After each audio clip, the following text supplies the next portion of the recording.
暑い時は水風呂に限るね。渋谷くん。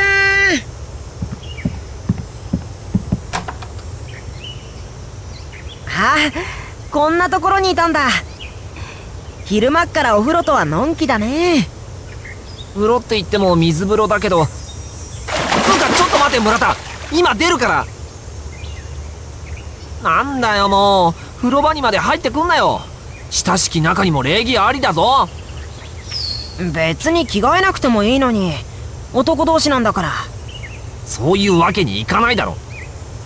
だいたい野郎の裸なんて見たくないだろお互い。その通りだ弟のお友達。裸はギャルゲーの中だけにしろ。なんで勝利まで風呂場に来てるんだよ。勝利こそギャルゲーでパンチラでも見てればいいだろ。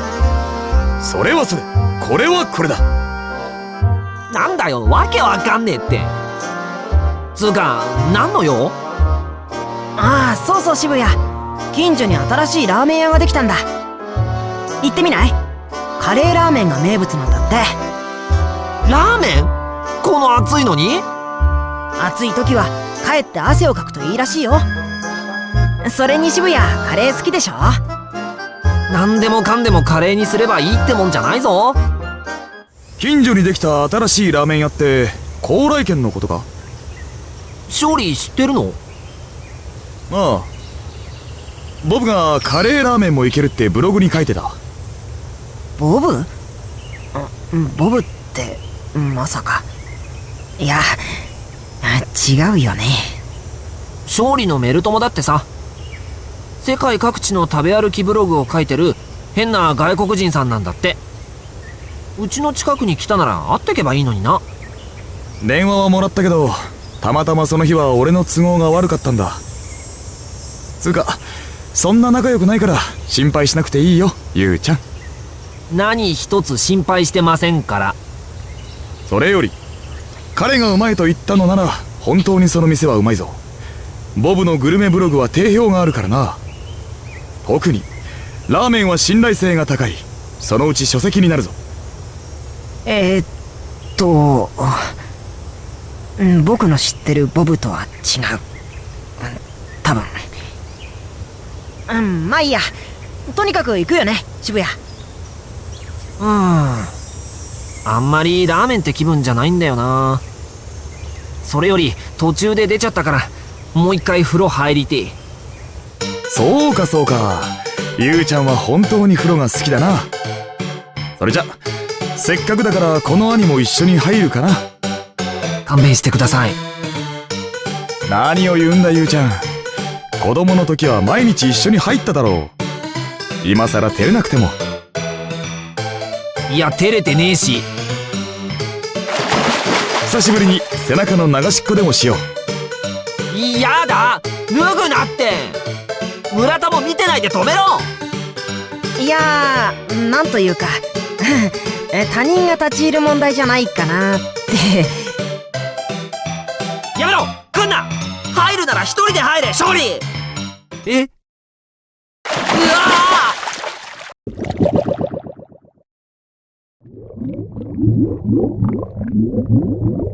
これはあれだ。いわゆる異空間ワープ。懐かしい。嬉しいような不安なような。いやでもやっぱ嬉しいや。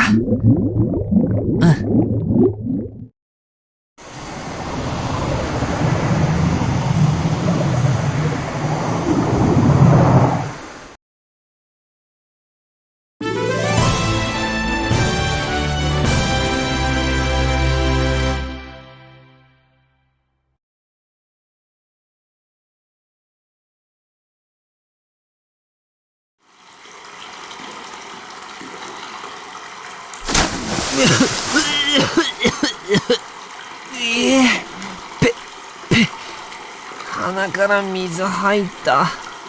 久々すぎるこの展開。ってことはここはやっぱり。陛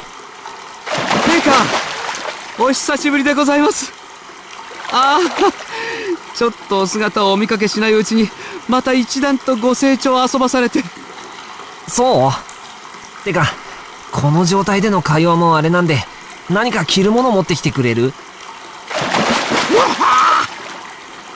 いや、私、決してそういう意味でのご成長を確認したわけではない。で、すべては。おい、ギュンタちょっと誰か来てくれ！話し出してぶっ倒れたぞ！どうしま…陛下だわ！陛下が戻ってこられたわ！いや、そんなことよりギュン…なんて悩ましいお姿！ギュンター様と陛下がお風呂場で相引き！してないから。そんなことよりギュン…ご安心ください。私たちここで見聞きしたことは決して漏らしません。では失礼いたします。おい、だからギュンタを何とかしてやれって。どうやらやっと帰ってきたと思えば、なんだその格好は。腰布のくらい負け。まったくお前はちっとも変わらんな。しばらくぶりに会ってもまるきり前のままだ。驚きがない。成長したのかしてないのか、ご意見は統一してくんない？なんだと？こうして俺はまた神魔国にやってきた。どんなに久しぶりでもすぐ馴染める仲間との日々に戻ってきたんだ。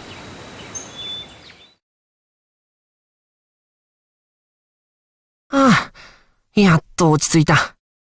お、誰だ？ノックなんて常識的なことやってくれるのは。ユーリー、帰ってきたんだね。また会えてくれた。嬉しい。くれた。穏やかな歓迎をありがとう。お父さんも嬉しいよ。もうみんなには会った？まあぼちぼち。いつ帰ってきても賑やかな場所だな、ここは。そんなことないよ。普段はみんなお仕事が忙しいから、同じお城の中にいてもめったに会えないんだ。そっか、国政任せっきりだもんな。広いお城の中がシーンとしてて、グレタたまに寂しくなるよ。ユーリがいればなーって。ユーリさえいればみんなユーリのそばに集まってくる。みんな笑って楽しそう。みんなユーリが大好きなんだもの。そう？ユーリー。いや、ボルフラムって、あれ？なんか様子が。侍女たちの話を聞いたぞ。久しぶりに帰還して早々、よりによってギュンターと相引きか。何剣に手をかけてんだ。落ち着いて。誤解だよ、誤解。その軽率な行動、婚約者である僕への侮辱と取っていいんだな。剣抜くの本気で？うるさい。そこへ直れ。今日という今日はその少年を叩き直す。ちょっとグレタ、これのどこがみんな笑って楽しそうなんだ。でもみんなユーリのことが大好きなのは本当でしょ。待てユーリ。ダメだ。ごめんグレタ、話はまた後でゆっくりな。どうしよう、どっか隠れる場所は。待て。とりあえずどこかに逃げ込もう。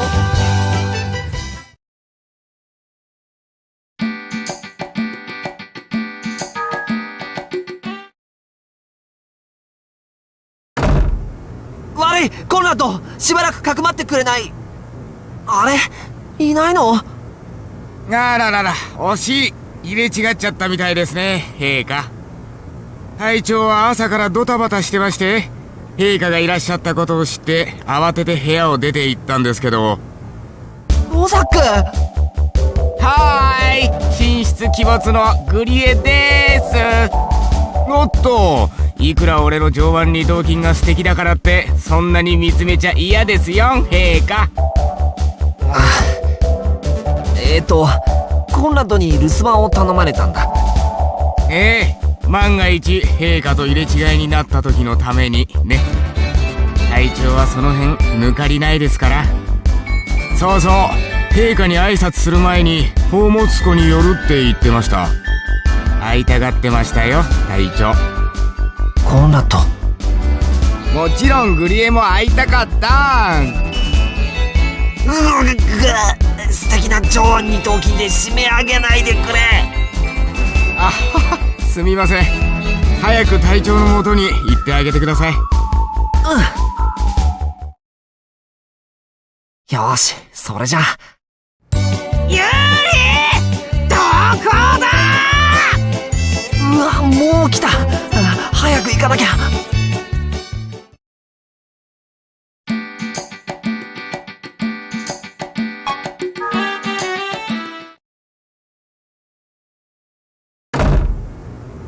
ギュンター、目は覚めた？これは陛下、先ほどは失礼いたしました。私としたことがあの程度の出血量で気を失ってしまうとは。年は取りたくないものです。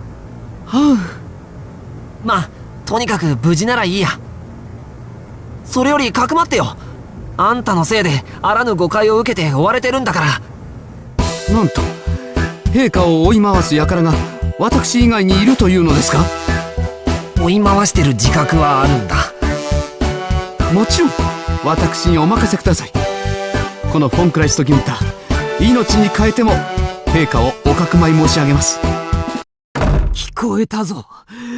今陛下と言ったな、ギュンタギュンター。今度こそ追い詰めたぞ、ユーリ。さあ、観念してこの僕の愛の剣を受けろ。愛の剣？愛の剣とは何ですか？答えなさい、ボルフラム。愛の剣とは何なのですか？こら、何をする。離せ、ギュンター。でかした、ギュンター。今だ。ユーリ、逃がしません。あなたが愛の剣を振るうというのなら、私にも考えがありますよ。何を興奮してるんだ。離せ、こら、離せ。ダメだ、他の場所に隠れないと。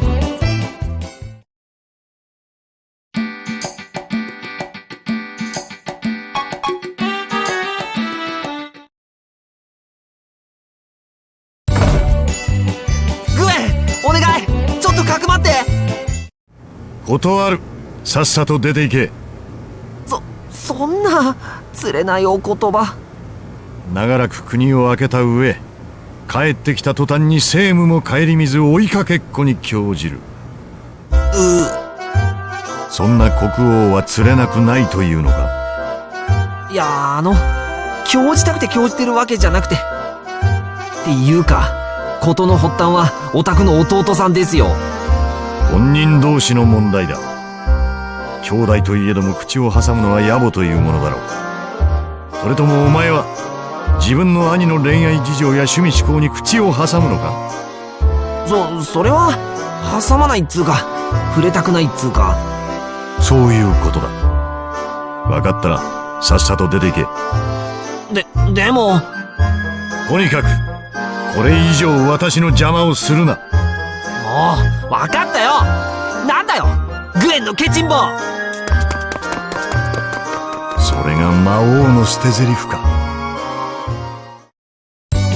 ダメだ、他の場所に隠れないと。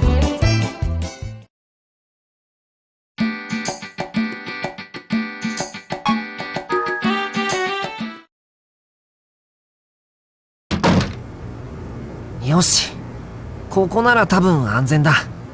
ボルフラムもまさか自分の部屋に俺が隠れているとは思わないよな。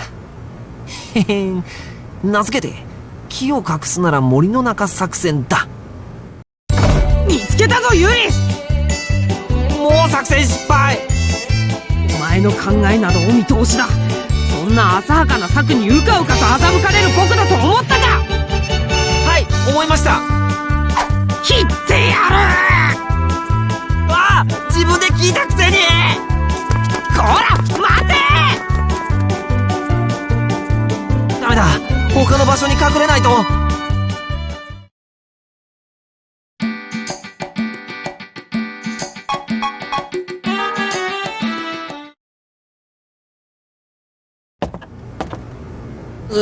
カビ臭い。そろそろ虫干しとか必要だよな。コンラッド、いるか？お、やべ、滑った。ああ！ってあれ？大丈夫ですか？コンラッド、そんないきなり。いきなり？いや、俺、お久しぶりっす。お怪我がなくて何よりです。宝物庫で何やってんの？ちょっと探し物を。探し物ってお宝？掘り出し物？鑑定団呼んでこよっか？いえ、あくまで私的な思い出の品なので。思い出？そうだよな。コンラッドたち魔族はとても長い時を生きてるんだよな。普段忘れてるけど、俺の知らない時間がたくさんあるってことだよな。ええか？違うよ。俺、別に全然気にしてなんか。見つけたぞ、ユーリ。うわ、出た！ギュンターと合いびきの後はコンラートとの抱擁か。いい度胸してるじゃないか。ウォルフラム、何をしている？城の中でみだりに剣を抜いたりしたら。うるさい。僕だって剣の道くらい心得ている。ならば丸腰の相手に問答無用で切りかかるのがどれほど卑怯かわかるだろう。うるさいうるさい。血は玄関に正論なんて通用しないぞ。まあそれもそうか。納得しちゃうの？貴様を亡き者にし永遠に手元に置いておくという手もあるんだぞ。観念しろ、ユーリ。そんなこと言われるとますます観念できねえよ。逃げてやる、逃げ切ってやる。待てユーリ。うわ、ダメだ。こら待て。おいおいおい、さっきから国宝がガッシャンガッシャン壊れてますけど。たわいものか。僕たちの信頼関係が壊れる方が由々しき問題だ。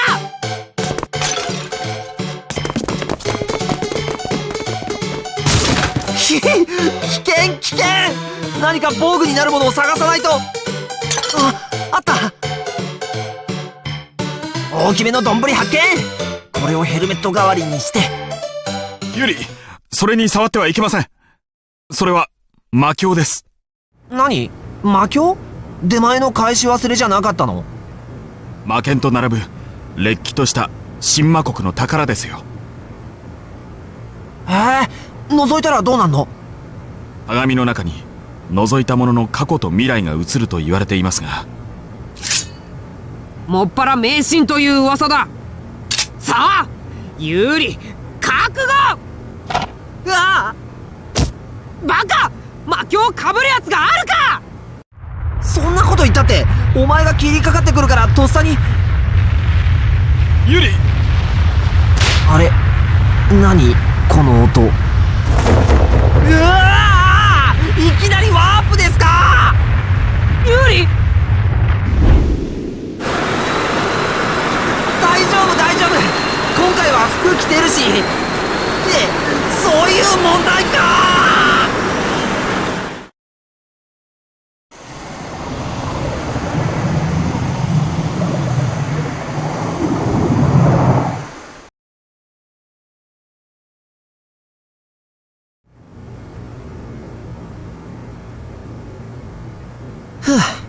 ご到着か。で、ここはどこ？地球に戻ったのか？いや、違うな。まだ神魔国だ。コンラッド？ボルフラム？誰もいない。まさか、そこの棺桶の中に隠れてたり、するわけないよね。うわぁ、棺桶が勝手に持ち上がった！コンラッド？ボルフラム？それとも、もしかして、お化けさん？さてと、なんだ、子供かよ。ほら、少年。どっから忍び込んだんだ？ここは遊び場じゃないんだぞ。っていうか、君誰？会ったことあるような気がするけど。さすがお城だけあって広いな。あいつ、どこにいるんだろちょっと、人の話聞いてる？ちっくしょう、腹減ったな。うまいもんないか探してみるか。天下の決命城だ。食べ物なんて腐るほどあるんだろうな。無視だ。完全無視されてる。よし、まずは食料だ。コンラッドはその次。コンラッド？君コンラッドの知り合い？ああ、言っちゃった。コンラッドの知り合いで柑橘色の髪の主といえば。はーい、神出鬼没のグリエでーす。さあ、ヨザックがあんなちびっこなわけが。いや、待てよ。魔境を覗いたら過去と未来が見えるとかなんとか言ってたよな。まさか今のは少年時代のヨザックとか？ってことは、もしかして魔境の力で俺が過去を見物に来ちゃったの？で、チビヨザックには、この時代の人には俺が見えない？だから無視したのか？とにかく誰か探してみよう。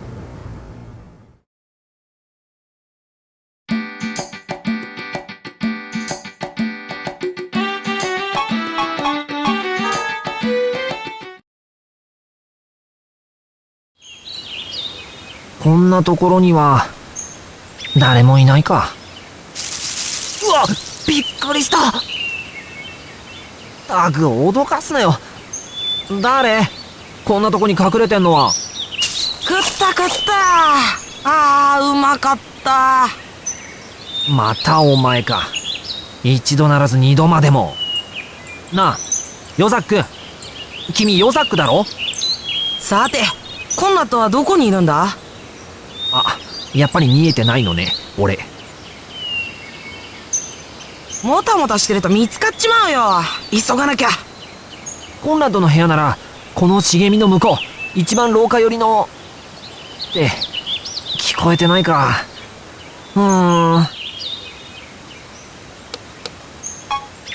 こうなりゃ直接、コンラッドを呼んでみるか。おーい！コンラッド！お客さんだぞ！ああ、そうだ。聞こえないんだった。今日は無理かな。諦めんなよ、ヨザック。何の用事だか知らないけど、せっかくここまで来たんだろ？そろそろ帰らなきゃ。おい、そこだよ、そこ！コンラッドの部屋はすぐそこなんだ！ストップ！ヨザック！コンラッド！よかった！会えた！何か胸騒ぎがして来てみたんだ。まさかお前がいるとは思わなかったけど。悪いな、俺の方から出向くつもりだったのに。広すぎるんだよ、この城は。どうした？俺に何か用か？父上の土地で何かあったのか？直訴に来た。直訴？直訴とは穏やかじゃないね。要求は一つだけ。ダンヒーリーの名もなき村に住む俺たちを魔族だと認めてほしい。荒地の村にいた頃、俺たちはシマロンから人間以下に扱われてきた。あの時代に比べれば今は天国だ。でも相変わらず飢えも差別もなくならないか。そうだよ。シマロンからは魔族のくせにって言われ続けた。今は同じ魔族から人間のくせにって蔑まれるんだ。なあ、半分ずつ流れる血はそんなに忌まわしいものなのかよ。ヨザック。お前、血を流したことがあるか？当たり前だ。傷だらけになった回数なんて数えきれねえよ。その血は何色だった？赤。俺と一緒だな。ちなみに純血魔族の母上や兄弟たちの血も赤いし、人間である父上の血も赤かったよ。何が言いたいんだ？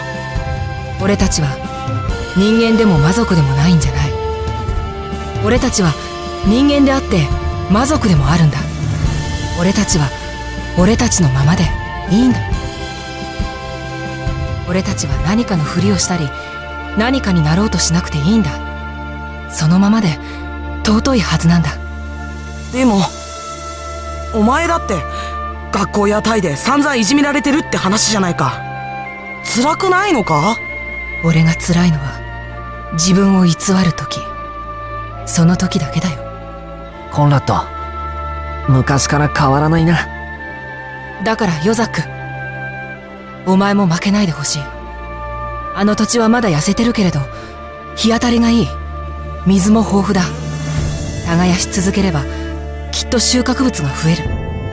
魔族たちの言われなき差別については俺がいつか必ず何とかするから、信じて待っていてくれ。お前がお前のままでいいってことを俺がきっと証明してみせるからな。一人でカッコつけてんじゃねえよ。俺がただ待ってると思うか？見くびるな。戦うお前の背中は俺が支えてやる。背中？背中ってのは一番隙ができやすいんだ。だから支えてやる、守ってやる。お前は迷わず恐れず前だけ見て走れ。それがきっと俺たちの誇りになるから。ありがとうヨザック。さてと、直訴取り下げ。とっとと帰ろ。俺侵入者だし。ああ、食堂の果物をくすねたから泥棒でもある。胸張って言うことか。じゃあな。ああ、また。そうそう、俺もうちょっと体鍛えることにするわ。え？軍隊に入りたいんだ。お前のいる場所に行きたい。あ、待ってる。ああ、じゃあそういうことで。これでできるんだ。あの上腕二頭筋。誰かいるのか？わかる？俺だよ、コンラッド。気のせいか。やっぱ無理か。でも俺はしっかり聞いたよ。今とちっとも変わらないお前の主張をさ。自分を偽らずに生きられるといいな。俺もそう祈るよ。強く強く。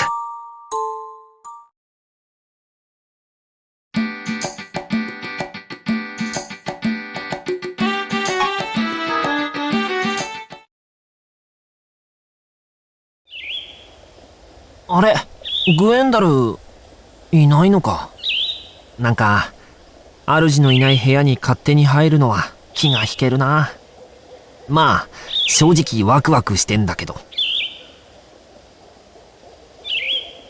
引き出しを開けたり壺を割ったりしちゃおっかななんて。それじゃまるで泥棒だ。やめやめ、不法侵入なんてしてないでとっとと誰か探しに行こうっと。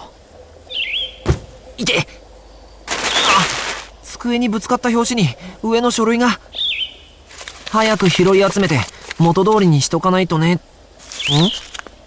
なんだろうこれ。手紙っぽいな。まさかラブレター？誰かいるのか？うわ、びっくりした。気のせいか。いや、いるんですけどね。ん？書類が散らばっている。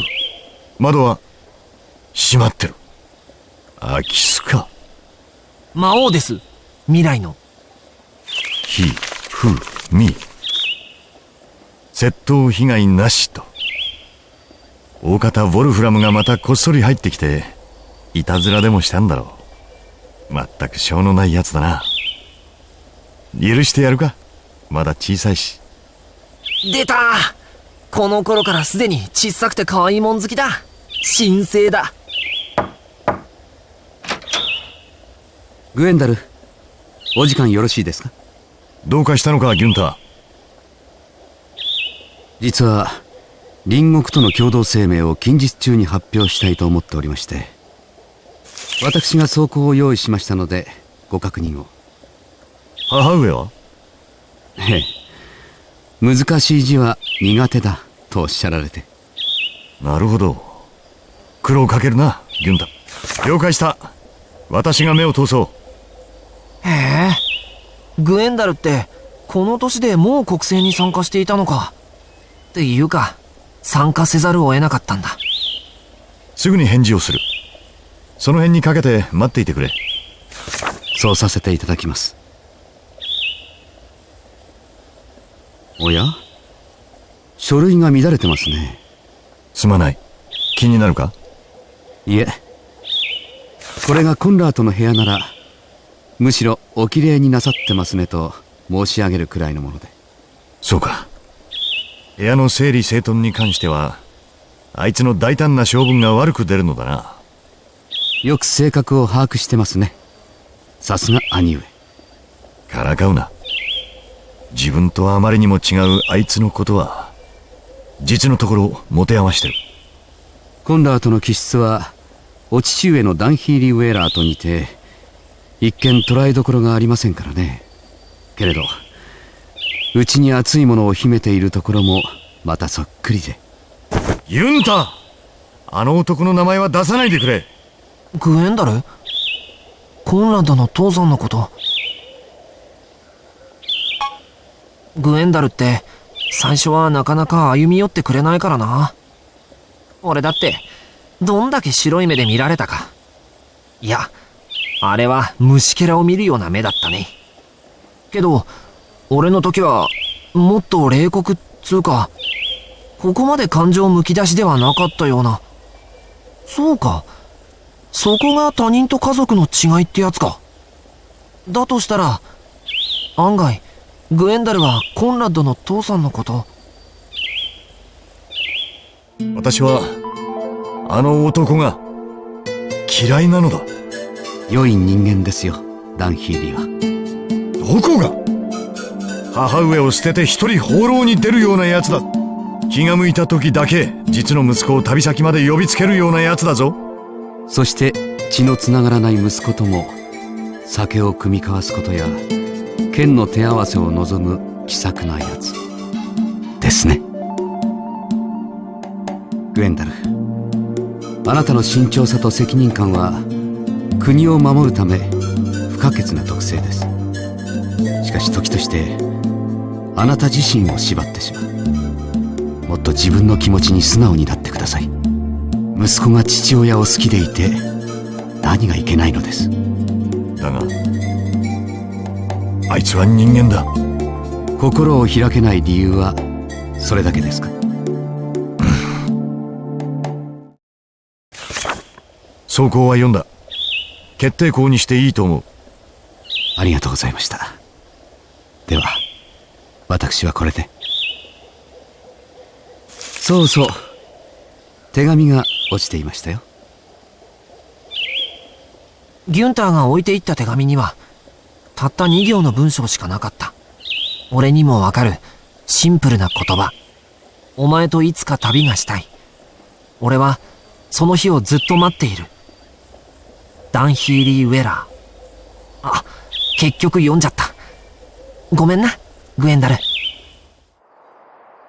私はあの男が嫌いだ。ヤヒで不遜でずうずうしく、そして儚い人間の父。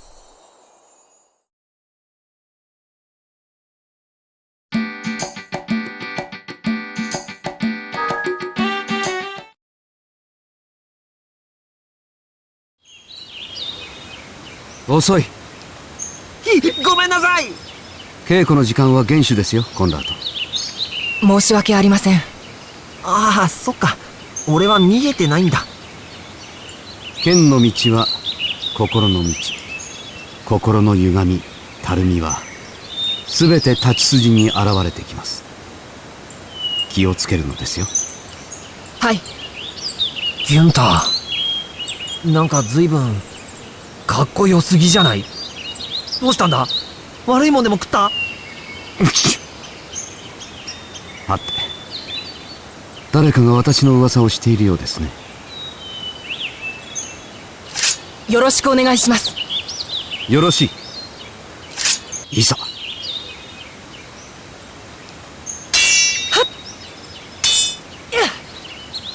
うわ、大人と子供の対戦じゃん。頑張れコンラッド。星、甘いですよ。隙あり。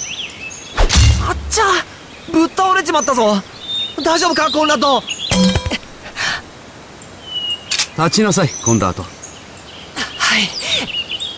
厳しいなギュンター。どう見てもコンラッドは相当なダメージを受けてるのに。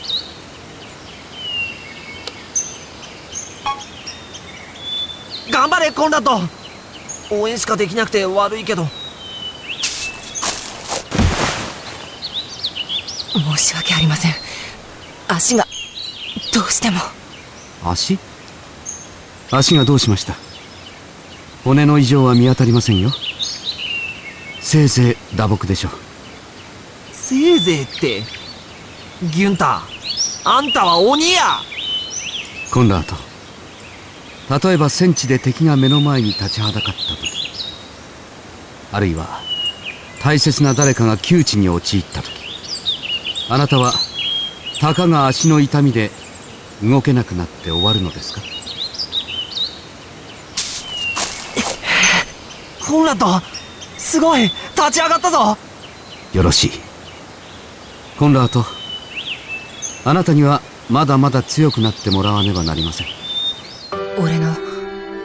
俺の剣の型は父上を習ったものです。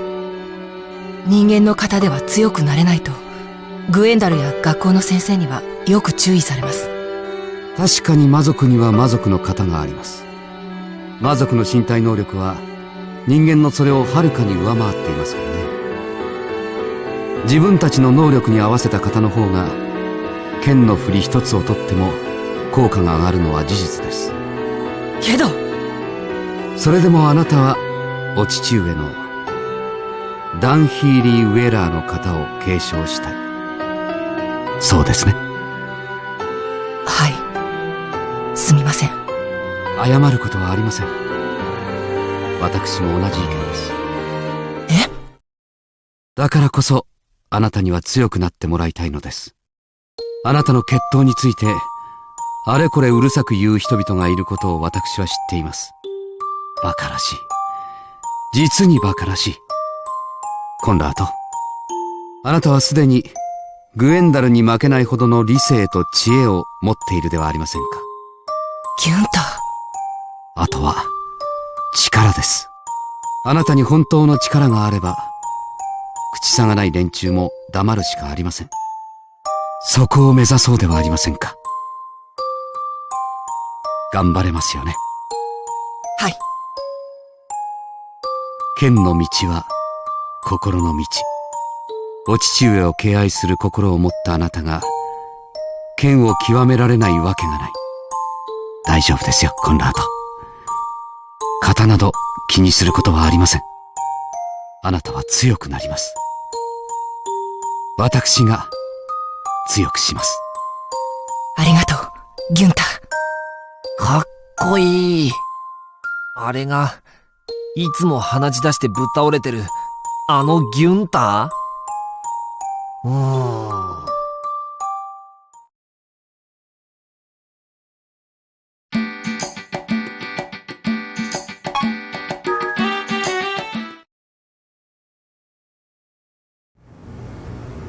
ああ、なんか疲れてきた。一日に2度もワープしちゃうなんて前代未聞だよ。ここならマイベッドもあるし、ちょっと一眠り。と。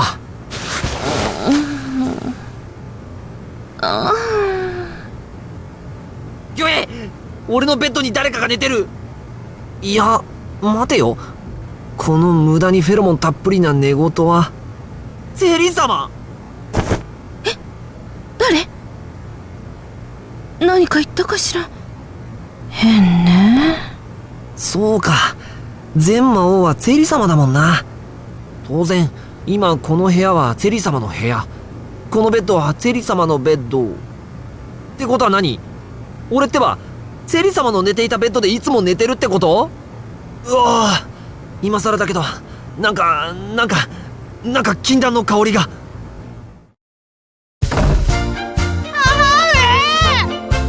まあ、私の可愛い子猫ちゃん。今日は一体どうしたの？僕は悔しい。ボルフラムか。まだこんなちっこいんだ。かわいいな。あ、いかん。どうも最近の俺ってばグエンダル化が進んでていけない。ほらほら坊や、まずはその宝石のような涙を拭いて。何かあったのかしら。私に何でも話してごらんなさい。いつだって僕は仲間外れなんだ。まあ、兄上が隣国に遠征する時も連れて行ってもらえなかった。それはあなたの足ではあの山は越えられないだろうってグエンが判断して。次女たちも兄上とちっちゃい兄上にはうやうやしく振る舞うくせに、僕のことは珍獣か何かを見るように騒いで。珍獣って。それは違うわ、ボルフ。珍獣だなんてとんでもない。あなたがあんまり愛らしいからみんな騒がずにはいられないのよ。でも僕知ってるんだから。母上だって時々兄上とちっちゃい兄上だけを招いてこっそりお茶会してるでしょ。あれはね、ちょっと子供にはきつい飲み物をこうクイーッと。また子供扱いして。僕はそれが悔しいんです。泣いてるよ、おい。さっきもちっちゃい兄上がギュンターに稽古をつけてもらうって言うから僕もついていこうとしたら。ギュンターのやつまた後で遊ぼうねって飴を僕に飴をくれたんだ。こんな屈辱我慢できません。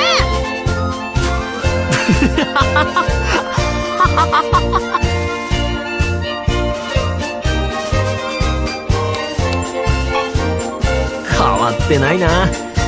昔からみんなのおもちゃだったんだ。うさい。ひっ。ごめんなさい。何か空耳がすごく不愉快なことを言われた気がして。まあ、なんてかわいそうな子猫ちゃん。そこまで気に病んでいたのね。わかったわ。私今度からお茶会にボルフも呼ぶわね。グエンとコンラートよりも先に呼ぶわ。本当ですか、母上。もちろんよ。だからボルフも好き嫌いせず何でも飲んで食べるのよ。人影の絞り汁もヤンバルパンナの血まみれ炒めも残さずにね。僕人影は。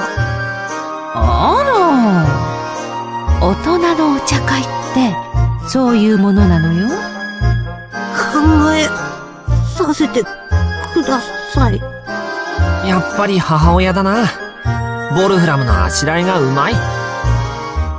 あと剣術についてなんだけど、ボルフの気質と体格からすると治癒術の方が向いているんじゃないかって。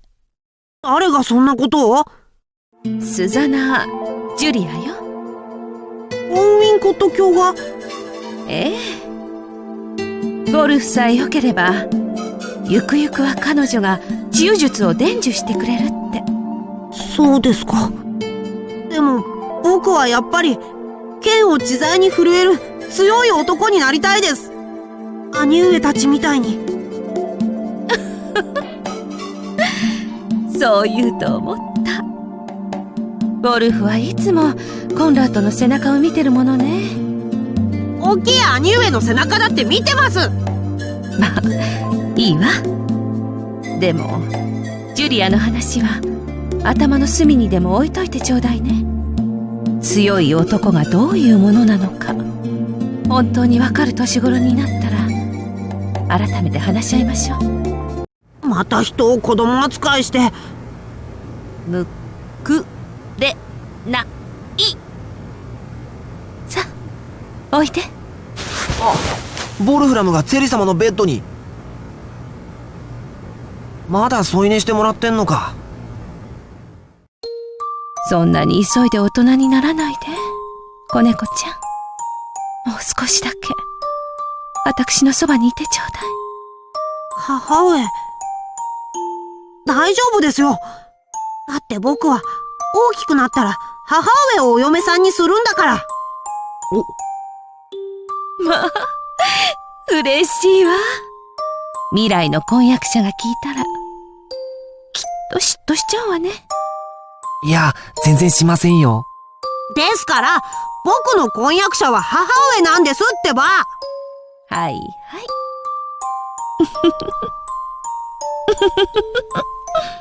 ああ、ほんと子猫みたいに甘えちゃってまあ。いい夢見ろよ、ボルフラム。また会おうな。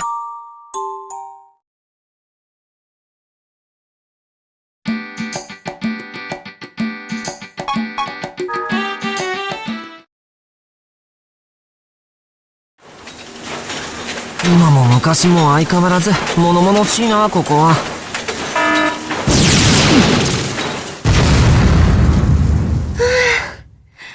残念。失敗ですか。アシナさん？一人でやる魔導装置の実験には限度があるというもの。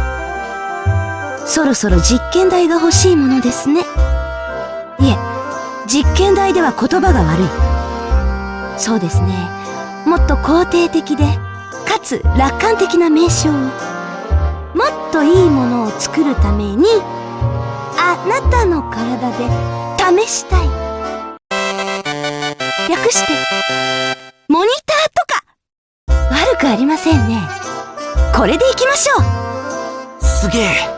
俺モニター誕生の瞬間に立ち会ってしまった。アニシナはここか。おや、ようこそ飛んで火にいる茶羽アブラムシではなく客人でしたね。ん？グエンダル、後ろ魔導装置があるぞ。逃げて逃げて。何か悪漢に襲われているのだが。風邪でしょう。病は気からと言いますから気合で制することも可能です。それはともかく今日はちょっと教えてほしいことがあってきた。ちょうどよかった。持ちつ持たれつですね。で、何です？確かアニシナは編み物を得意としていたな。ええ、編み物も得意ですよ。小説も発明も得意なようにね。私にも教えてくれないだろうか。グエンダルが編み物を？やはり男が編み物をするのはおかしいと思うか。まさかその逆です。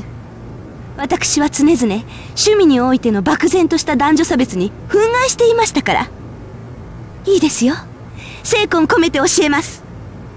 グエンダルには神魔国随一の編み物職人となっていただきましょう。職人って。その代わりきたー！編み物の演習の後はモニターとなっていただきますよ。モニター？心配はいりません。天才アニシナによる魔導装置の実験にサクッと協力していただくだけです。ちょっと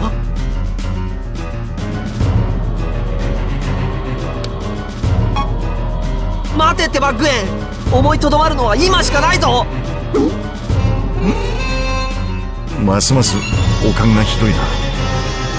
肩と頭も重い。どうやら本格的に風邪らしいな。風邪じゃねえよ、俺だよ。気づいてくれよグエン。風邪ですか。それはちょうどよかった。早速免疫力増幅装置バイバイキンのモニターになっていただきましょう。しかしな、回復には良質な睡眠も欠かせません。ついでに睡眠誘導装置グッスリングも実験しておきましょう。ついでにってグエンダル、やばいぞ。悪魔の毒牙が迫ってるぞ。さあ何もかも私に委ねてごらんなさい。楽になれますよ。ああ、グエンダルのまぶたが閉じていく。アニシナさんって催眠術の心得もあるのか。では記念すべきモニター第1号になっていただけるということでよろしいですね。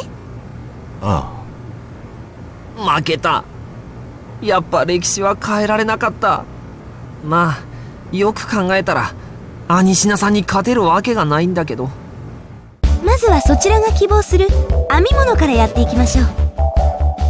モニターの後だと使い物にならないかもしれませんし。使い物にならない。気にしないでください。言葉のあやです。さて何を編んでいきましょうか。初心者ですから襟巻きあたりから。そのお前が腰につけているものは何だ。これ編みぐるみというものですが。それがいい。私はそういうものを編んでみたい。いいえ、ちっとも編みたいものを編むのが一番です。よろしいでしょう。ここは一つ徹底的に鍛えて差し上げます。というわけであれから何時間経ったのかもうよくわかんないんだけど。そこ一目多い。すみません。グエンはぶっ続けで編みぐるみ製作に取り組んでるわけで。そこ指が太い。ごめんなさい。ひどい。こんなスパルタ編み物初めて見た。グエンダルよくついていってるな。できた。よく頑張りました。なかなか魂のこもった作品ですね。見事です。聞かないのか。なぜ私が突然編み物をしたいなどと言い出したのか聞かないのか。青春とは憤りの多いもの。その憤りをぶつける対象を探すのは何もあなただけではありません。私など編み物だけではぶつけ足りず、様々なことに手を出しています。そのうちそれ自身が夢や目標になったりもしていますし。だから恥じることはありません。言い訳もいりません。アニシナは大人だな。私は大人でも子供でもありません。ただ天才なだけです。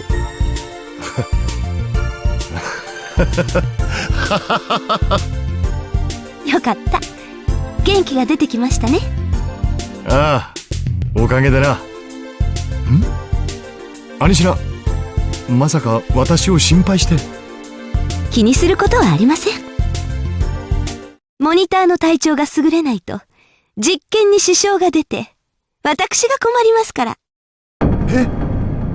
ではこの勢いで一つ実験したいものが。待て、こんな急にか。私はまだ心の準備が。大丈夫、実験の準備は整っています。さあ行きますよ。分かったから、ちょっと。おお、なんだこの高速具は。動けんぞ。外せアニシナ、どういうつもり。ほら、刺さってる。針が刺さってるぞ。抜けアニシナ、早く抜いて。では実験開始です。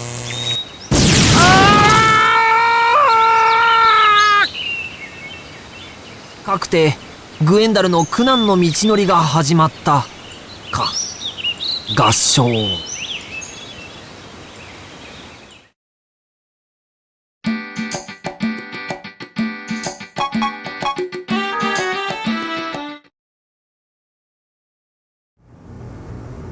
図らずもみんなの過去を垣間見てしまったな。そろそろ帰るとするか。で、どう帰りゃいいんだっけ。そうだ、魔境。魔境はずっと宝物庫で眠ってたわけだから、当然この時代にもあるはずだろ。そいつを使えばもう満体だ。よし、俺って冴えてる。ナイスひらめき。で、むしろ鈍い。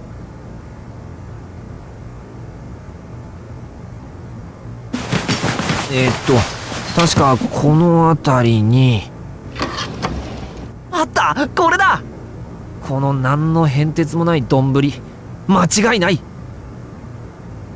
よし、かぶるぞ。いざ未来へゴー。みんな待ってろよ。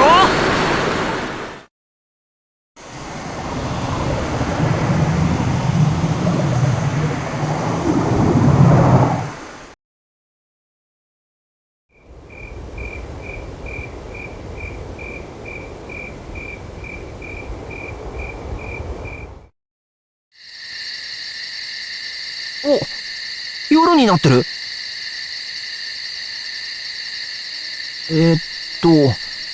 戻ってきたのかな。今夜は月が綺麗ね。あ、この人、前に夢で見たような。もしかして、この人がジュリアさん？ってことは、俺まだ過去にいるのね。あっちゃ。あら？あなたは誰？コンラッドじゃないのね。え？ジュリアさん、俺のこと。私は目が見えないけれど、その代わりに気配で姿を思い浮かべることはできるの。草木も花も月も星も、もちろんあなたのことも。あなたは警戒すべき人ではなさそうね。この人には俺が見えてるんだ。コンラッドを待ってたんですか？ええ、話したいことがあって。でも今彼はとても忙しい時だから、会えなくても仕方ないわね。来ますよ。コンラッドは必ず来ます。もう少し待っててあげてください。あなたにとってもコンラッドは大切な友人みたいね。まだ出会ってもいないですけど。出会って？ジュリア、遅くなってすまない。コンラッド、あらら、大きくなってって。俺は親戚のおばちゃんかい。まあ何かおかしかったかな。ううん、なんでもないわ。呼び出してしまってごめんなさい。でもどうしても確かめたいことがあって。アルノルドへの出征命令のことなら本当の話です。俺は命を受けた。ルッテンベルクの地を与えられたものとして。そんな。アルノルドがどういう土地かは知っているでしょ。生きて帰る者のいない陥落寸前の激戦地と聞いている。コンラッド。そっか、この時代ってシマロンとの戦争中なんだ。俺は人間と魔族が手を取り合い平和に暮らす世を手に入れたい。そのためにできることをするだけだ。けどジュリア、戦いという君の一番嫌いな方法を取ってしまうことを申し訳なく情けなく思うよ。すまない。いいのよコンラッド。どうかそんな風に思わないで。あなたがいつだって最善を尽くしてることを私は知っています。ありがとうジュリア。そういえば昔ここで約束したことがあるんだ。言われなき差別については俺がいつか必ず何とかする。だから信じて待っていてくれと共に。そうだ。ヨザックに伝えたんだよな。自分を偽らずに生きることの大切さを。そう。ここはあなたの誓いの場でもあるのね。ちっとも約束を果たせないままこんなことになってしまったけど、ジュリア、どうして人間も魔族も自分以外を認めようとしないのだろう。なぜその交流が恐怖しか生まないのだろう。時間は流れるものよ、コンラッド。今は無理でも、きっといつかみんなが心穏やかに暮らせる日が来るわ。そうだろうか。そうよ。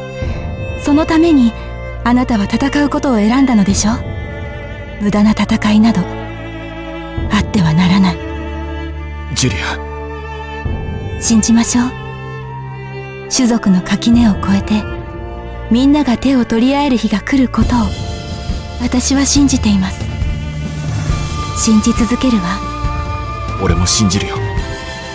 ありがとうジュリア。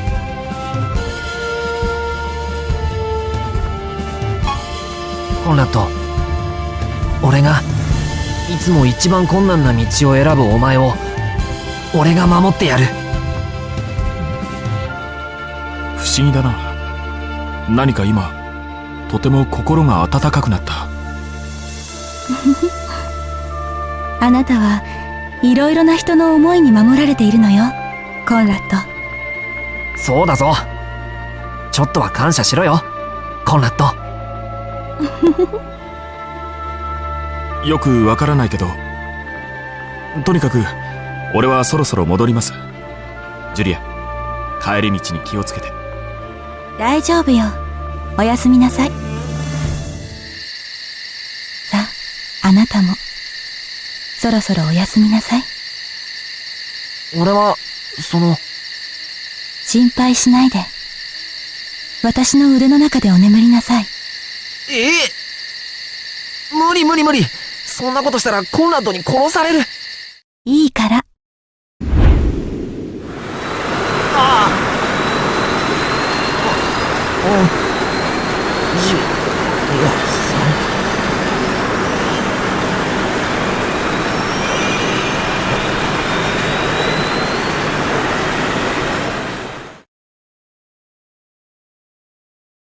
さようなら、私。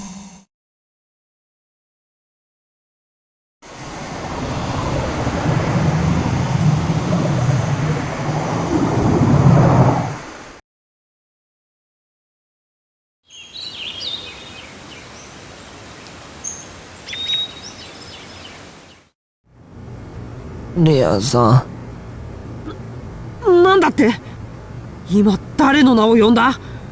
僕の名前じゃなかったよな。はい、残念ながら。って待ってください、閣下。陛下に何を？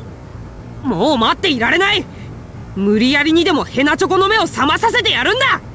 おい脇者、起きろ！いってユリ！ボールグラブ？大きくなってる。何をふざけている。こっちはどれだけ心配したか。心配？陛下の意識が魔境に取り込まれたまま戻らないと聞きましてね。慌ててみんなで駆けつけたという次第です。ヨザックにも上腕二頭筋が。そうか、丼。俺の上腕二頭筋が丼？ああ、なるほど。グリエの肉体美をおかずにして丼3杯ご飯が食えるってことね。やだもう陛下ったら。どけ！誰もそんなこと言ってないだろうよ。いいかユーリ、婚約者の僕を置いてどこかへ行ってしまうなんてことは絶対許さないから。うわっ！よかった！グレタいっぱい心配した！太、ごめんよ。宝物をおもちゃにするなど王の行動として軽率すぎる。まして娘を泣かせるとは父親としても失格だ。すんません。グエンダルは昔も今も厳しいな。昔だとどういうことだ。そのユーリを怒らないであげて。グレタ泣いてないもん。ちょっとしか。そうだったな。それにグレタ以上に涙と鼻水でぐちゃぐちゃになった者が別にいた。陛下、陛下、ご無事でないようでございました。ギュンタ、汁だらけの顔でスリスリしないで。久しぶりの再会を喜んだのもつかの間、陛下がまたどこぞの次元へ旅立たれたと聞いた時には、もう私だからスリスリは悲嘆のあまり大浴場の湯を飲み尽くそうかと思いました。雰囲気変わったよな、ギュンタ。ギュンタ、いつまでユーリにくっついてるつもりだ。いいじゃないですか、教会。ダメだ。ユーリは僕の婚約者だぞ。王さが王のそばにいるのは当然なんです。ユーリ、待って。すみません、陛下。元はといえば俺とボルフラムのせいで。謝らないでくれよ、コンラッド。誰も悪くないんだから。そう、いつだって誰も悪くない。お前はもっと悪くないな、コンラッド。はあ、ありがとうございます。さすがに疲れたな。お部屋は整えてありますよ。どうぞごゆっくりお休みください。うん、ありがとう。そうだ、大切なことを言い忘れていました。何？お帰りなさい、陛下。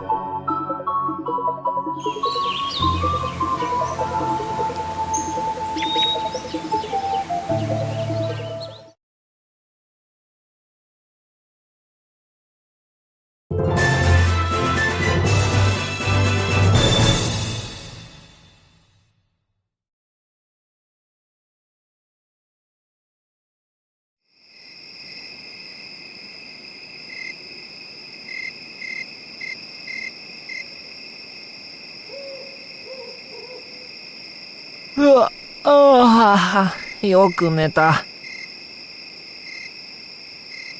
もう夜かよ。昼寝がマジ寝になってしまった。はい。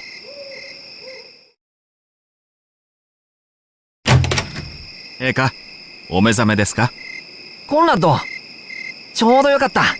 今時間ある？ありますけど。じゃあ外に出ようよ。久しぶりにコンラッドの球を受けたいんだ。ああ、キャッチボールですね。いいですよ。先に行ってます。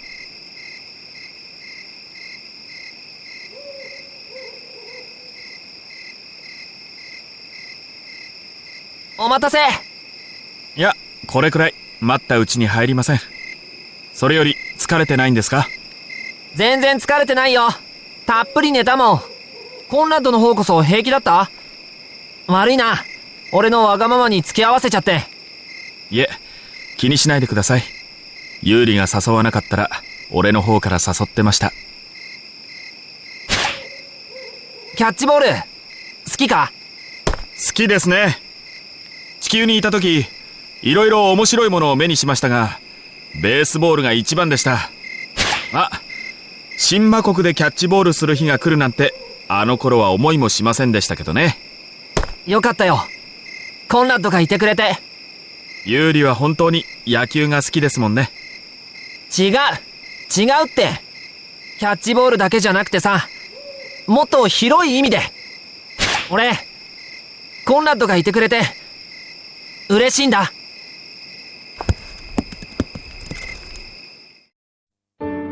そもそも俺が生まれてこられたのも妊婦だったお袋のことをコンラッドが助けてくれたからだろ。あんまり褒めないでください。使命があったから俺は行動をしただけで。使命？いいじゃん。立派だよ。誰でもできることじゃない。ユーリ。だからこそ俺は感謝してんだ。たくさんの苦しみと悲しみの中から希望をつなげてきたコンラッドに、俺は神魔国第27代魔王として感謝の意を表してんだよ。で、ついでにと言っちゃなんだけど、ここで誓わせてもらう。誓い？どれだけ時間がかかっても、俺は必ず人間と魔族が信じ合い、手を取り合って生きられる世の中を作るよ。それからコンラッド、あんたにこれ以上自分を偽らせない。だからさ、あんまり遠くへは行くなよな。ユーリ。そういえばさ、宝物庫での探し物は見つかったのか？ええ、おかげさまで。見ますか？いいの？いいですよ。こちらにいらしてください。もっと近くに。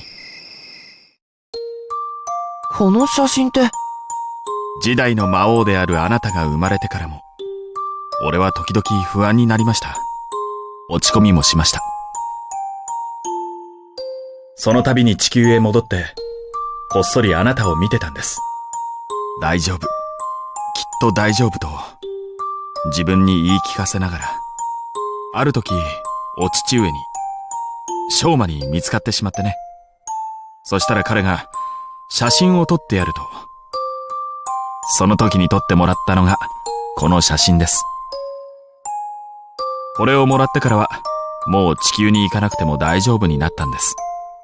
そして、あなたが神魔国へやってくるのを待ってる間、何度となく眺めました。ユーリ、俺が希望をつないでこられたのは、一人じゃなかったからですよ。俺にはいつも大切な人がいた。守りたい人、守るべき人がいた。幸せなことです。コンラッド。はい。よかったら、今度また、二人で写真撮ろうよ。カメラ、持ってくるからさ。いいですね。俺は、頭の後ろで、コンラッドの鼓動を聞いていた。穏やかで、安心できる音だった。振り返らなくても、俺には分かっていた。きっと今、コンラッドは笑ってる。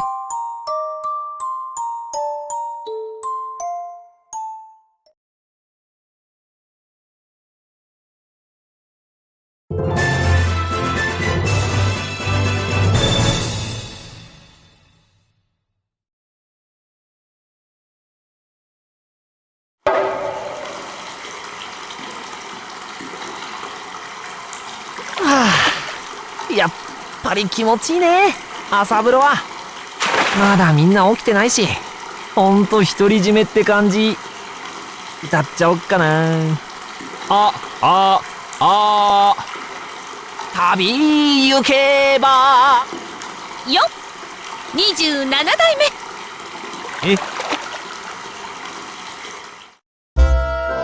うわー、セリ様。ごめんなさい。陛下があんまり気持ちよさそうだから、ついお声をかけそびれて。じゃあ、さっきから。ええ。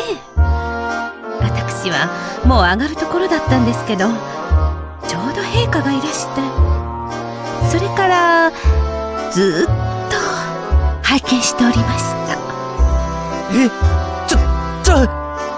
どうなさいました陛下。しっかりなさって。大丈夫よ。私殿方の裸は見慣れてるから。俺は見られるのに慣れてませんから。ってうわ、吸い込まれる。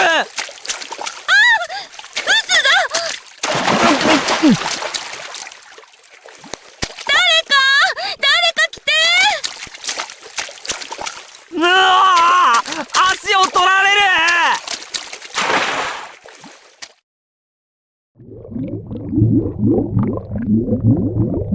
残念だけど今回の異世界ツアーはここでおしまいみたいだな。また戻ってくる日まで新魔国をよろしく頼むよ、みんな。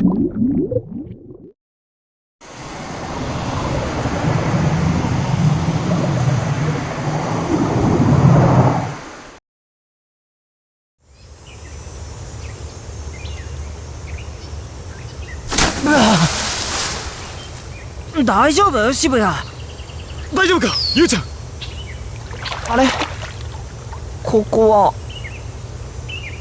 そうか、俺戻ってきたんだ。どうしたんだい渋谷？死後の世界でも見てきた？そんなわけないだろ。ちょっとあっちに行ってた。ああ、そうか。あっちってどっちだ？川は渡ってないよねゆうちゃん。お花畑に行ってはいけないよ。川を渡っていたら今頃目を覚ましてないよ。それより悪ふざけはよせよ勝利。危うく溺れるところだっただろ。それに関してはすまん。ゆうちゃんを危険な目に遭わせるつもりはなかったんだ。でもそのおかげで思いがけずみんなにも会えて、まあよかったかな。みんなも相変わらずで